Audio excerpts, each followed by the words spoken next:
ரெண்டே ஒரே ஒரு வாரத்துக்கு தாமிரபரணி பூஜை அன்னைக்கு நான் ஒரு காலில் வந்து ஆசீர்வாதம் வாங்கும்போது ஆல் த வெரி பெஸ்ட்னு சொன்னார். அதுக்கப்புறம் பிரதி தேட்டரில் வந்து வேறு படத்துக்காக வந்திருக்கும் போது நான் அவரை பார்த்தேன். சந்தித்து பேசுறதுக்காக வாய்ப்பு கிடைக்கல. I pray to God, may his soul rest in peace, and madam, and I pray to your family, and should be strong in this time. KV sir பொறுத்த வரைக்கும் எத்தனையோ இயக்குநர்கள் இருக்காங்க. ஒரு ட்ரெண்ட் செட்டராக இருக்கக்கூடிய வாய்ப்பு வந்து சில இயக்குநர்கள் தான் இருக்கும். Is a trend செட்டர். இப்போது என்னதான் வந்து நம்ம நிறைய விஷயங்கள் மாற்றங்கள் நிறைய வரவேற்புகள் இருந்தாலும் கேபி சாரோட படங்கள் கேபி சாரோட பாணி எப்போவுமே வந்து நிரந்தரமாக இருக்கும்.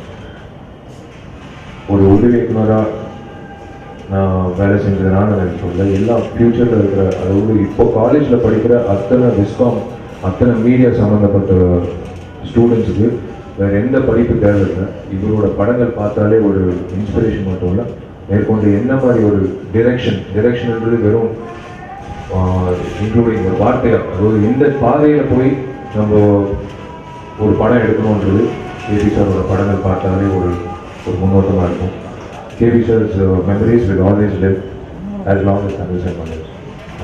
அவங்க வளரும் போதே ஒரு 10 பேராவது கூட வளரணும் அப்படின்னு சொல்லுவாங்க. 10 பேர்லாம் இல்லை, இங்கே 100 பேருக்கு மேலே நடிகைகள் டெக்னீஷியன்ஸ்ன்னு பார்த்தா 100 பேருக்கு மேலே.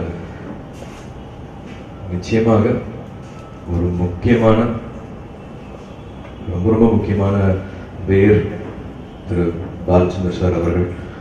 அவங்க பேர் இல்லாமல் வந்து நிறைய பேர் அவங்களோட தொழிலை பற்றி பேசவே முடியாது. தமிழ் திரையுலகம் பற்றி பேசணும்னா நிச்சயமாக பாலச்சந்தர் சார் பற்றி பேசாமல் அடுத்த வார்த்தை பேசவே முடியாது. எப்பவுமே அந்த மனசுக்கும் உடம்புக்கும் வந்து அவர் சோர்வு அப்படிங்கிற ஒரு விஷயத்தை வந்து நினச்சி பார்த்ததும் இல்லை, கொடுத்ததும் இல்லை. எனக்கு வந்து நானும் அவரோட காம்பவுண்ட் தான் அப்படின்னு சொல்லிக்கிறதுக்கு எனக்கு உரிமை இருக்குது அப்படின்னு நினைக்கிறேன். வசந்த் சார் அவர்களுக்கு நான் நன்றி சொல்லணும். நான் நடிக்க ஆரம்பிக்கும் போது 15 நாள் வந்து எனக்கு ஒரு கிராஷ் கோர்ஸ் கொடுத்தாரு. எல்லா கிராஃப்டும் போய் பாரு அப்படின்னு சொல்லிட்டு எனக்கு அப்போது முதல் இன்ஸ்ட்ரக்ஷன் கொடுத்த வந்து சாரோட ஷூட்டிங் நடந்துட்டு இருந்தது. அப்போது நான் அந்த லைட்டுக்கு பின்னாடி கேமராக்கு பின்னாடி ஜூனியர் ஆர்டிஸ்ட் பின்னாடி நின்றுட்டு நான் வேடிக்கை பார்த்துருந்தேன். அது பாலச்சந்தர் சார் அவரோட ஷூட்டிங் ஸ்பாட் அது. ஸோ அவங்க காலில் விழுந்து நான் ஆசீர்வாதம் வாங்கிட்டு தான் வந்து நான் நடிக்க ஆரம்பித்தேன். ஸோ நான் கிட்டத்தட்ட அவரோட ஸ்கூல் கூட நான் சொல்லிக்கலாம். ஸோ எப்பவுமே வந்து நான் இப்போவே ஒரு 15 வருஷம் ஆச்சு. பட் ஒரு சின்ன டைம்னஸ் வரும்போதெல்லாம் நான் நினச்சி பார்த்துட்டு வந்து எப்படி ஏங்கிட்டு இருக்காரு, மனசுக்கும் உடம்புக்கும் அந்த சோர்வை நினச்சி கூட பார்க்காம ஏங்கிட்டு இருக்காரு அப்படிங்கிறதான் நான் அடிக்கடி யோசித்து பார்த்துக்கிற ஒரு விஷயம். அதே மாதிரி இவ்வளோ ஒரு சாதிச்சிருந்தாலும் ஒரு சின்ன ஒரு மமதை வரும், சின்ன ஒரு மிதப்பு வரும். அந்த மிதப்பெல்லாம் எதுவுமே இல்லாமல் இன்னொரு கலைஞன், அது ஒரு நடிகராக இருக்கலாம், ஒரு டைரக்டராக இருக்கலாம், எந்த கிராஃப்டில் இருக்கவங்க இருக்கலாம், அப்படியே அவரோட சாதனைகள் எல்லாத்தையுமே அவங்க கால் அடியில் போட்டு அவ்வளோ எளிமையானவர், அவ்வளோ சாதாரணமாக வந்து எல்லாத்தையும் அவரோட எக்ஸ்பீரியன்ஸ் எல்லாத்தையும் கால நான் ஒன்றுமே இல்லைடா நீங்கள் என்ன எப்படி பண்ணிட்டாருன்ட்டு அவ்வளோ ஈஸியாக சொல்லக்கூடிய மனசு வந்து அவரோடது. எங்களுக்கெல்லாம் வந்து இந்த கோல்டன் மெமரிஸ் கிடையாது. எங்களுக்கு வந்து ஒரு 4-5 சந்திப்பு வந்திருக்கும், அதில் நான் நிறைய அவரோட கற்றுக்க முடியாது. அப்பா சொல்லிட்டு இருந்தாங்க ஒரு முக்கியமான புத்தகம் இருக்குது, அவரோட பதிவுகள், அவரோட எண்ணங்கள், அவரோட எக்ஸ்பீரியன்ஸு, அவரோட விஷயங்கள் எல்லாமே சேர்ந்த ஒரு புத்தகம் இருக்குது. ஒரு சின்ன சிக்கல் அந்த புத்தகம் மாட்டிட்டு இருக்கு, அது வெளியில் வரணும். எங்களுக்கு வந்து அது பெரிய ஒரு பாடமாக இருக்கும், ஒரு லெசனாக இருக்கும். நிச்சயமாக மெமரிஸ் வந்து அவரோட படங்களோட ஏகப்பட்டது இருக்கு. பட் பிஹைண்ட் த சீன்ஸ் அப்படிங்கிற மாதிரி விஷயங்கள், வாழ்க்கை நிறைய நடந்த விஷயங்கள் வந்து அது ஒரு புத்தகத்தில் இருக்குன்ட்டு அப்பா சொல்லியிருக்காங்க. அந்த புத்தகம் வெளியில் வர்றதுக்கு வந்து என்னென்ன ஏற்பாடுகள் பண்ண முடியுமோ அது பண்ணால் அது ரொம்ப ரொம்ப நல்லா இருக்கும் அப்படின்னு நான் கேட்டுக்கிறேன். அண்ட் அஃப்கோர்ஸ் சார் அவருக்கு என்னோட ஃபேமிலிக்கு என்னோட மரியாதைகள், வணக்கங்கள், வருத்தங்கள், சாரோட ஆத்மா சாந்தியை நான் வேண்டிக்கிறேன். எங்களுக்கு கோல்டன் மெமரி இருக்கிற மாதிரி நிச்சயமாக எங்களுக்கு அந்த புத்தகம் வெளியிட்டா நல்லாயிருக்கும். அண்ட் செல்வமணி சார் சொல்லிட்டு போனாங்க, வருஷம் வந்து ஒரு செலிப்ரேஷன் நடக்கணும், அது அவர் மூலமாக அவர் ஸ்டேஜில் வந்து அனௌன்ஸ் பண்ண நல்லாயிருக்கும். அது நிச்சயமாக அது கலந்துரையாடி பேசிட்டு வந்து அந்த ஏற்பாடு நடக்கணும்னு நம்புகிறேன். வருஷம் ஒரு செலிப்ரேஷன் நடக்கிற மாதிரியான ஒரு விஷயம் எனக்கு ரொம்ப பிடிச்சது. அவர் சொன்ன விஷயம் அது நடந்தால் ரொம்ப நல்லா இருக்கும்னு ஆசைப்படுறேன். பாம்பேல இருக்கும்போது பாலச்சந்திர சாரோடைய படங்கள் பார்த்து வளர்ந்தவன். நான் ஹிந்தி படங்கள் பார்க்கும்போது இப்படியெல்லாம் படங்கள் ஒருத்தரால் எடுக்க முடியுமான ஒரு பிரமிச்சு போய் பார்த்து வளர்ந்தவன். தமிழ் சினிமாவுக்கு அறிமுகமானதுலேருந்து அவருடைய இயக்கத்தில் நடிக்கிறதுக்கு வாய்ப்பு கிடைக்காதான்னு ஒரு ஏங்கிட்டு இருக்கிற ஒரு நடிகை. 91 பாலச்சந்திர சாருடைய ப்ரொடக்ஷன் கவிதாங்க அண்ணாமலையில் நடிக்கிறதுக்கு வாய்ப்பு வந்தது. ரொம்ப பெருமையாக இருந்தது பாலச்சந்திர சாருடைய ப்ரொடக்ஷன் நான் நினைக்கிறேன். ஆனால் அப்போ கண்டிப்பாக அவருடைய இயக்கத்தில் நடிக்கணும் ஒரு ஆசை எனக்கு மனசில் இருந்தது. நேரம் அவர் பார்த்து சொன்னேன், சார் உங்கள் படத்தில் நீங்கள் டைரக்ட் பண்ணுற படத்தில் நான் நடிக்கிறோம். ஏன்னா அதுக்குள்ளே அவருடைய மிக சிறந்த படங்கள் பார்த்து அப்படியே என்ன சொல்றது, ஒரு கம்ப்ளீட்லி ஆஸ்ட்ரக் சொல்லுவாங்க. ஒவ்வொரு படங்கள் பார்த்தீங்கன்னா ஒரு ஃபியூச்சர் திங்கிங் இருக்கும். இப்படியெல்லாம் ஒருத்தரால் படங்கள் எடுக்க முடியுமா, இப்படியெல்லாம் ஒரு நாட்டை வச்சுட்டு ஒரு படங்கள் எடுக்க முடியுமா. இன்னைக்கு எல்லாரும் ஒரு படம் எடுக்கிறதுக்கு முன்னாடி கொஞ்சம் பயப்படுவாங்க. ரிலீஸ்க்கு முன்னாடி யார் நம்ம வாசல்ல நின்றுட்டு ஒரு பிரச்சனை பண்ண போறாங்கன்னா. ஆனா அவர் அரங்கேற்றம் இருந்து அச்சமில்லை அச்சமில்லை, தண்ணீர் தண்ணீர், எல்லா படங்கள் கல்வி வரைக்கும் நீங்க பாத்தீங்கன்னா ஒவ்வொரு படங்கள் பார்க்கும்போது இப்படியெல்லாம் ஒரு மனுஷன் எப்படியா படம் எடுக்க முடியும்னா நம்ம எல்லாரும் பிரமிச்சு போய் பார்க்குற அளவுக்கு பாலச்சந்திர படங்கள் எடுத்திருக்காரு. அப்படி இருக்கிற பட்சத்தில் அவருக்கு ஒரு வார்த்தை சொன்ன, சார் உங்க டைரக்ஷன்ல நடிக்கணும்னு ஆசையா இருக்கு. பார்த்தாரு, சரி நாளைக்கு ஆஃபீஸ் வா. நான் ஃபாரன் ரோட்ல இறங்கி கேட்டுக்குள்ள போய் பின்னாடி ஆஃபீஸ் இருக்கும், 3 ரூம்ஸ் இருக்கும். அதில் ஒரு ரூம்ல உட்காந்து நான் உள்ள போறதுக்கு முன்னாடி நானே எனக்கு கேள்வி பார்த்தேன், உண்மையிலே பாலச்சந்திர சார் ஆஃபீஸ்க்குள்ள போறேன்னா, உண்மையிலே அவர்கிட்ட பேச போறேன்னா. போய் உட்கார்ந்து ஜாதி மொழியோட நோட் சொன்னாரு. நோட்டு சொல்லிட்டாரு, ஒரு கண்டிஷன் வச்சாரு, நீ தான் டப் பண்ணணும். அதுதான் மிகப்பெரிய சேலஞ்ச் இருந்தது. ஆனா படம் முடிச்சதுக்கு அப்புறமும் டப் பண்ணும் போது கூடவே இருந்தாரு. யூ கேன் டூ இட், தட்டி கொடுத்தாரு, பண்ணலாம் இன்னைக்கு இல்லை நாளைக்கு பண்ணிக்கலாம், but you can do it. அந்த இண்டஸ்ட்ரியில யார் இருந்தாலும் புதுசாக வரவங்களா இருக்கட்டும், ஒரு என்னால் முடியாத ஒரு வார்த்தை ஐ கேன் நாட் டூ இட்ங்கிறது வார்த்தை பாருங்க, அதை அப்படியே மாற்றி காட்டுவார், தோலை தட்டி கொடுப்பாரு. அது என்ன முடியாது, முடியும், பட் போய் தைரியமா பண்ணு. அப்படி பட்ட பாலச்சந்திர சார் நான் ஒரு டைரக்டரை பார்க்கல, நிறைய டைம் பாலச்சந்திர சார் கூட நான் ஸ்பெண்ட் பண்ணியிருக்கேன் ஜாதிமணி பண்ணும்போது. அதுக்கப்புறம் ஒவ்வொரு தடவை ஃபோன் பண்ணி பேசினேன். ஒவ்வொரு தடவை டிவி நிகழ்ச்சியிலே எங்கேயாவது ஒரு டிபேட் பார்த்தாக்கா எனக்கு தெரியும் அடுத்த நிமிஷம் அவருடைய ஃபோன் வரும். டிபேட் முடிச்ச ஃபோன் எடுப்பேன், கரெக்டாக சார் ஃபோன் பண்ணாங்க. பட் ஒரு மோனை நான் ஃபோன் பண்ணுவார், டேரக்டர் சார் பேசுவாங்க, பேசுவார், பாராட்டுவார், தவறு இருந்தால் திட்டுவார், ஆனால் கண்டிப்பாக ஃபோன் வரும். ஊட்டி ஷூட்டிங் பண்ணிட்டு இருக்கும்போது ஜாதிமணியில் ஒரு போட்டி போடுவோம், யார் முன்னாடி லொக்கேஷனுக்கு போகிறாங்க. ஒரே ஹோட்டலில் தங்கியிருக்கோம், ஒரே லொக்கேஷனுக்கு போகிறோம், ஆனால் யார் முன்னாடி கிளம்ப போகிறாங்கன்னா. ஒரு எங்களை விட ஒரு இளமையாக செட்டில் ஒரு இடத்துல கூட பாலச்சந்திர சார் உட்கார்ந்து பார்த்ததே கிடையாது. ஒரு ஷார்ட் முடிச்சுட்டு திரும்பி பார்க்கறதுக்கு அங்கே இருப்பார், அடுத்த ஷார்ட் என்ன பண்ணணும். ஷூட்டுக்கு நடுவில் பிரேக் ஆனாக்கா நானும் அவர் குன்னூரில் ஒரு கொடை, ஊட்டி குன்னூர் ஷூட் பண்ணிட்டு ஒரு கொடையில் போகலாம், வாக்கிங் போகலாம். உரை கொடைகளை நின்றுட்டு அப்படியே தூரம் வரைக்கும் வாக்கிங்கு போகலாம். நிறைய விஷயங்கள் பேசுவார், பர்சனல் ப்ராப்ளம்ஸ் இருந்தால் அதை சால்வ் பண்ணுவார். ஒரு தந்தைங்கிற ஸ்தானத்தில் எல்லா விஷயங்களும் எனக்கு சொல்லிக் கொடுப்பாரு.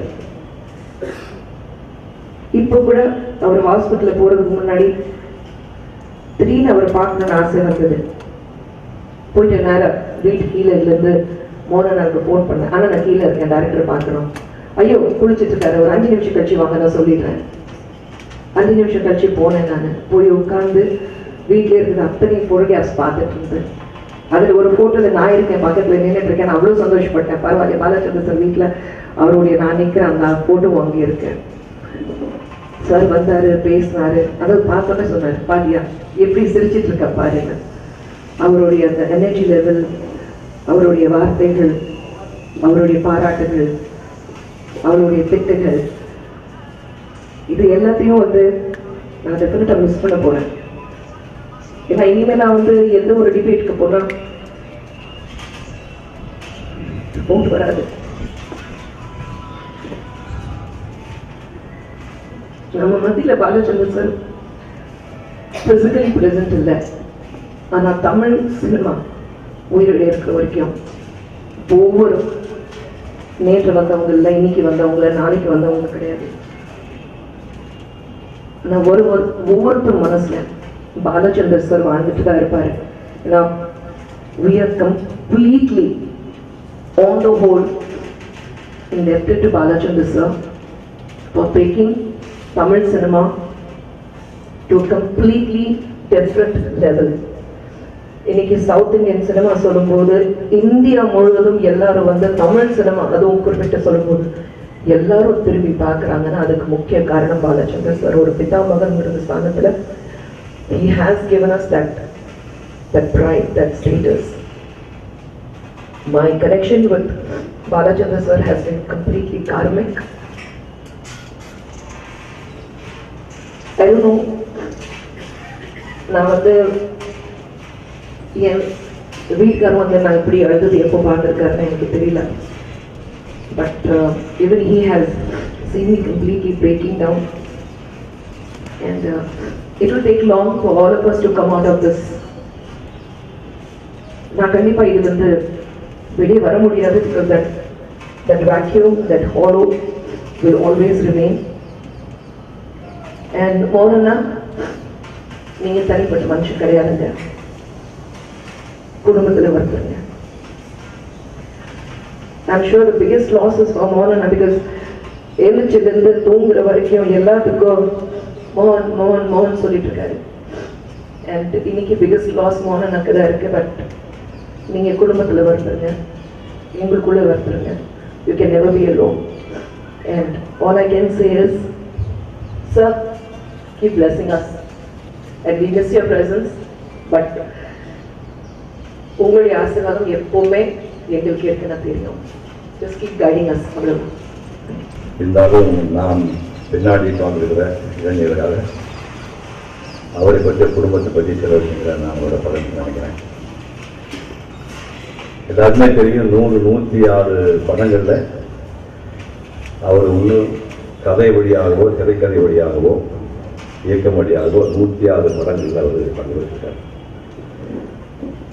தொலைக்காட்சி தொடர்பு எடுத்துக்கிட்டால் அது 20 தொடர்களில் அந்த தொலைக்காட்சி தொடர்கள் சரமசாசனம் மாதிரி அதை எப்படி எடுக்கணும், அது எல்லாமே ஒரு டிவி வந்து க்ளோஸ்அப் மீடியா சொல்லும்போது அதை மாற்றி வந்து சினிமா மாதிரி அவங்க லாங் ஷாட் வச்சு படங்களை தொடர்கள் எடுத்தவர். அந்த ரைஸ் நேகமாக இருக்கட்டும், கையளவு மனசு, காதல் பகடை, சகானான் சிந்து வழி பண்ணி சகானான் பண்ணார், எங்கின் போவந்தாள் பண்ணார்.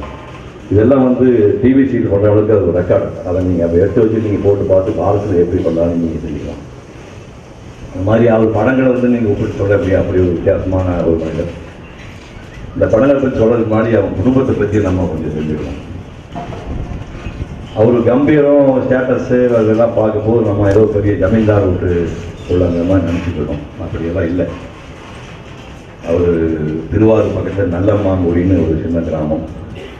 இந்த கிராமத்தில் அவங்க அப்பா வந்து கைலாசம் ஐயர் ஒரு கிராம முன்சிபா வந்து வேலை பார்க்குறாங்க. ஸ்கூல் ஃபைனலில் ஃபெயில் ஆனால் கூட வெள்ளக்கார கலெக்டர்கிட்ட அவரையே மிரட்டலுக்கு பம்பாட்டிக் லாங்குவேஜில் இங்கிலீஷில் பேசுவார். ஆங்கிலத்தில் வந்து எனக்கு இந்த புலமை வர்றதுக்கு காரணமே எங்கள் அப்பா அப்படின்னு அவர் பற்றி பெருமை சொல்லுவார். அரங்கேற்றம் படமெல்லாம் பார்த்தீங்கன்னா அந்த படத்துல இன்ஸ்பிரேஷனே அவர் வீடு தான். அவர் வெளியே எங்கேயும் போய் தேடி எடுக்கல. பெரிய குடும்பம், 4 பொண்ணு 2 பசங்க. ஸ்கூலுக்கு போகிறப்ப கூட அவருக்கு செருப்பு போடுறதுக்கு வாய்ப்பு கிடைக்கல. செருப்பு போட்டால் தானே புது செருப்பு பற்றி கேட்கறதுக்கு செருப்பே போடுறதுக்கு வாய்ப்பு கிடைக்கல. அதே மாதிரி காலேஜுக்கு போகும்போது முதல் நாள் வந்து ஆஃப்டர் ஆயில் போட்டு போனதுக்காக எல்லா பசங்களும் சிரிச்சிருக்காங்க. ஆனால் ரொம்ப அவமானப்பட்டு அழுதுட்டார், எனக்கு வந்து ஃபுல் பேண்ட் வேணும் சார். அப்படி வாழ்க்கையை துவக்கினா கூட அந்த 12 வயசுலேயே அவர் ஹன்ச்பேக் ஆஃப் நாட்டர் டேம் அந்த கூனனுடைய வேஷத்தை போட்டு தெருநாடகங்கள்லேயே வந்து 12 வயசுலேயே பைசா வாங்கினார். அவங்க அப்பா வந்து பயங்கர ஸ்ட்ரிக்டான ஆள். வீடு பூரா சுத்தமாக அவரே வந்து வீட்டுக்குள்ளே கூடத்தெல்லாம் அவரே பொறுக்குவார். கொல்லைப்பூரில் சின்ன தூசு கடை கூட பல இலையெல்லாம் பொறுக்குவார். பக்கத்து சிவத்து காம்பவுண்ட் ஏறி திருவிழா சுற்றி அந்த மூங்கில் மரத்துக்கு ரட்டை ஏணி போட்டு கூட மேலே ஏறி காரில் அடிப்படுறாங்க பாரு. அப்படிலாம் வாழ்ந்த ஒரு நேர்மையான ஒரு மனிதர். கடைசியில் அனுமன் பேங்க்கில் ஒரு 5000 ரூபா டெபாசிட் பண்ணிருக்காரு. அதாவது இதுக்கு சம்பளம் வந்து 18,000, வெறும் 18 ரூபா. இந்த 18 ரூபாயில் 4 பொண்ணுங்க 2 பசங்க சம்சாரம், அவங்க அம்மா இத்தனை பேர் சாப்பிடணும். இது ஏதாவது மிச்சப்படுத்தி அந்த பணம் அனுமன் பேங்க்கில் பணம் போட்டிருக்காரு ஒரு 5000 ரூபா. அந்த பணம் திவால் ஆகி போச்சு. அப்படிலாம் துன்பப்பட்டவருக்கு ஒரே சந்தோஷம், பையன் பிஎஸ்சியில் ஃப்ரெஞ்சு பாட்னி ஜுவாலஜி எடுத்து ஃபர்ஸ்ட் கிளாஸை பாஸ் பண்ணாங்கலாம். அந்த வாழ்க்கையில் அப்பாவுக்கு கொடுத்த ஒரே சந்தோஷம். இவர் 1949 51 வரைக்கும் 1 வருஷம் புத்துப்பேட்டையில் பள்ளிக்கூட வாத்தியாராக இருக்கார், சயின்ஸு டீச்சராக இருக்கார். அதுக்கப்புறம் மெட்ராஸ் வந்து ஏஜி சார்ஸில் 1951 64 வரைக்கும் வேலை பார்க்குறார். வேலை பார்க்குற பேருக்கு தான் எப்போ கேப் அடிக்கிறது அந்த பெருநாடம் போடுற மாதிரி நாடகங்களாக எழுதி குவிச்சிருக்கார். அதில் மிகப்பெரிய கிளைமாக்ஸ் வந்து மேஜர் சந்திரகாந்தை மேஜர் சுந்தராஞ்சன் பண்ண வேஷத்தை ஆங்கிலத்தில் நாடகத்தை எழுதி இவரே சுந்தராஞ்சன் வேஷத்தை நாடகத்தில் போட்டவர். அப்போ வந்து சர்வசுந்தரம் பிச்சுட்டு ஓடிட்டு இருக்கு. அப்போ தான் ஏவிஎம் வந்து வாங்கி படத்துக்கு நாகேஷ் கூட போவோம். பாலு நீ வந்து அந்த படம் டாயட் பண்ணேன்னா நான் நடிக்க மாட்டேங்கிற அளவுக்கு நாகேஷ் புரியாதுன்றாரு. அப்புறம் செட்டியார் அவர்கள் வந்து அந்த படம் வந்து பாலு டாயட் பண்ணிட்டு இந்த படம் கிருஷ்ணமஞ்சி பெரிய ஆட்கள் பிஸ்கெட்டுக்காதுன்னு சொல்லி அந்த சர்வசுந்தர படத்தை வந்து நாகேஷ் நடிக்க சொன்னாங்க. இந்த இடைவெளியில் தான் வந்து நான் சினிமாவுக்கு வந்த காலகட்டங்களில் 1965 ஏகே வேலன் அவர்கள் அந்த அருணாச்சல் ஸ்டுடியோ கேள்விப்பட்டிருப்பீங்க. அந்த ஏகே வேலன் அவர்கள்லாம் முதல்ல இவருக்கு நீர்க்குமிழி படத்துக்கு இவர் எடுத்த நாடகத்தையே படம் எடுக்கிறதுக்கு வாய்ப்பு கொடுக்குறாரு. இந்த நாடகம் சொல்லும்போது நாடகத்தை நம்ம புரிஞ்சுக்கணும். அதாவது சிவாஜி உச்சத்தில் இருக்கார். சிவாஜி கட்டபொம்மன் நாடகமெல்லாம் போட்டிருக்காரு, தேன்கூடு போட்டிருக்காரு, கடம்பண்டு கவிஞர் போட்டிருக்காரு, காடகமுத்திரன் இந்த பக்கத்தில் மனோகர் பயங்கர துரோணர் காடகமுத்திரன் பயங்கர நாடகம் போட்டிருக்காரு, ப்ரொஃபஷனல் நாடகம் சகசநாம் நாடகம் இருக்கு. அப்படிங்கிற ஒரு அமைச்சூர் நாடகம் கூட ஒன்று ராஜ் கிரியேஷன்ஸ்னு பாலச்சந்திர தலைமையில் உருவாகி அந்த அமைச்சூர் நாடகம் சக்க போடுது.